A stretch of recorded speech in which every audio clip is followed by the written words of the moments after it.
Good morning. I'm Lee Jamison, and this is the 200th installment of the Bible in a Year. Today's readings are from the Psalms, Psalm 23 through 25, and from Acts, chapter 21, verses 18 through 40.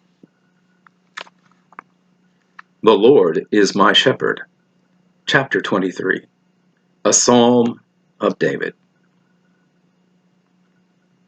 The Lord is my shepherd, I shall not want.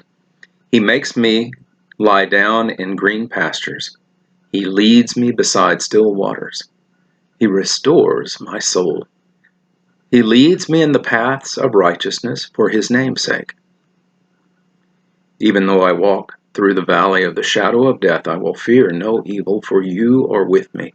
Your rod and your staff, they comfort me.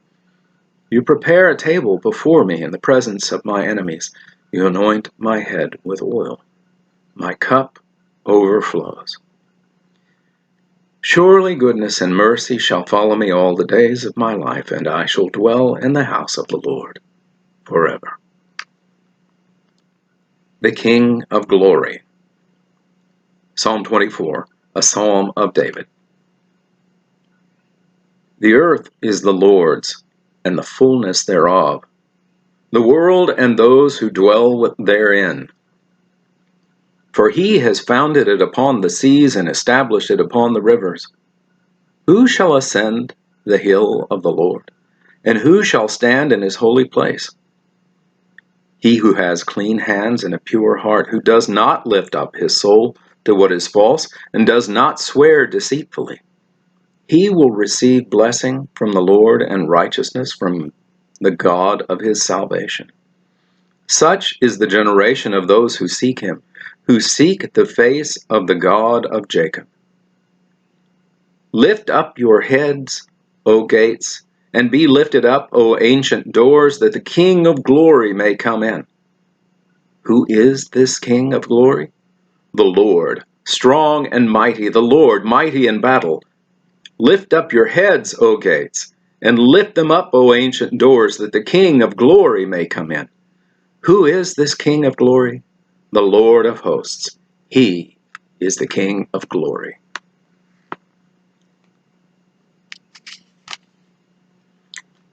Teach me your paths.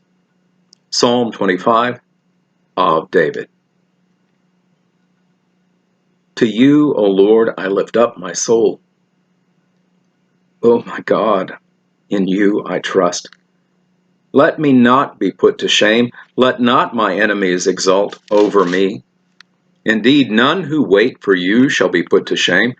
They shall be ashamed who are wantonly treacherous. Make me to know your ways, O Lord.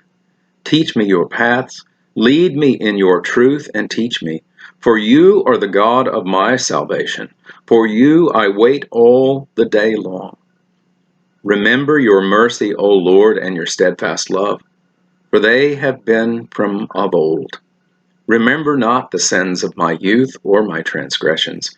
According to your steadfast love, remember me. For the sake of your goodness, O Lord. Good and upright is the Lord.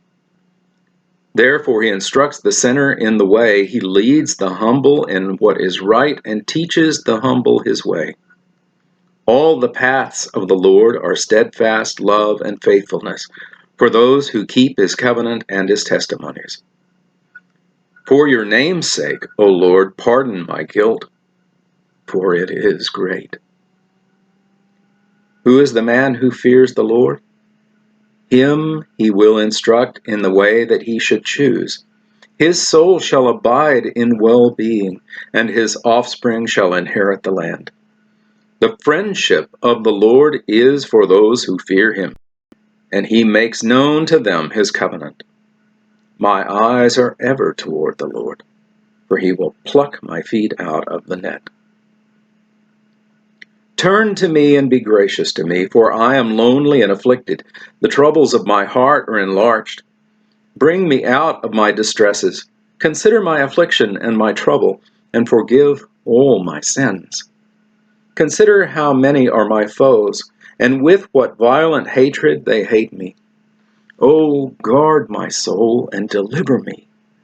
Let me not be put to shame, for I take refuge in you. May integrity and uprightness preserve me, for I waited for you. Redeem Israel, O God, out of all his troubles. And that concludes the reading in the Psalms.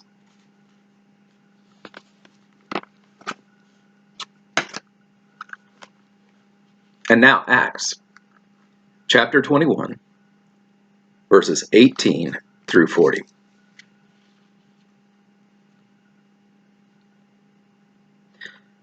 On the following day, Paul went in with us to James, and all the elders were present. After greeting them, he related one by one the things that God had done among the Gentiles through his ministry. And when they heard it, they glorified God and said to him, "You see, brother, how many thousands there are among the Jews of those who have believed. They are all zealous for the law, and they have been told about you that you teach all the Jews who are among the Gentiles to forsake Moses, telling them not to circumcise their children or walk according to our customs. What then is to be done? They will certainly hear that you have come. Do therefore what we tell you. We have 4 men who are under a vow. Take these men and purify yourself along with them and pay their expenses, so that they may shave their heads. Thus all will know that there is nothing in what they have been told about you, but yet that you yourself also live in observance of the law. But as for the Gentiles who have believed, we have sent a letter with our judgment that they should abstain from what has been sacrificed to idols, and from blood, and from what has been strangled, and from sexual immorality." Then Paul took the men, and the next day he purified himself along with them, and went into the temple, giving notice when the days of purification would be fulfilled, and the offering presented for each one of them. Paul arrested in the temple. When the 7 days were almost completed, the Jews from Asia, seeing him in the temple, stirred up the whole crowd and laid hands on him, crying out, "Men of Israel, help! This is the man who is teaching everyone everywhere against the people and the law and this place. Moreover, he even brought Greeks into the temple and has defiled this holy place." For they had previously seen Trophimus the Ephesian with him in the city, and they supposed that Paul had brought him into the temple. Then all the city was stirred up, and the people ran together. They seized Paul and dragged him out of the temple, and at once the gates were shut. And as they were seeking to kill him, word came to the tribune of the cohort that all Jerusalem was in confusion. He at once took soldiers and centurions and ran down to them. And when they saw the tribune and the soldiers, they stopped beating Paul. Then the tribune came up and arrested him and ordered him to be bound with 2 chains. He inquired who he was and what he had done. Some in the crowd were shouting one thing, some another. And as he could not learn the facts because of the uproar, he ordered him to be brought into the barracks. And when he came to the steps, he was actually carried by the soldiers because of the violence of the crowd. For the mob of the people followed, crying out, "Away with him!" Paul speaks to the people. As Paul was about to be brought into the barracks, he said to the tribune, "May I say something to you?" And he said, "Do you know Greek? Are you not the Egyptian then who recently stirred up a revolt and led the 4,000 men of the assassins into the wilderness?" Paul replied, "I'm a Jew from Tarsus in Cilicia, a citizen of no obscure city. I beg you, permit me to speak to the people." And when he had given him permission, Paul, standing on the steps, motioned with his hand to the people, and when there was a great hush, he addressed them in the Hebrew language, saying, "Brothers and fathers, hear the defense that I now make to you." And that concludes the reading in Acts.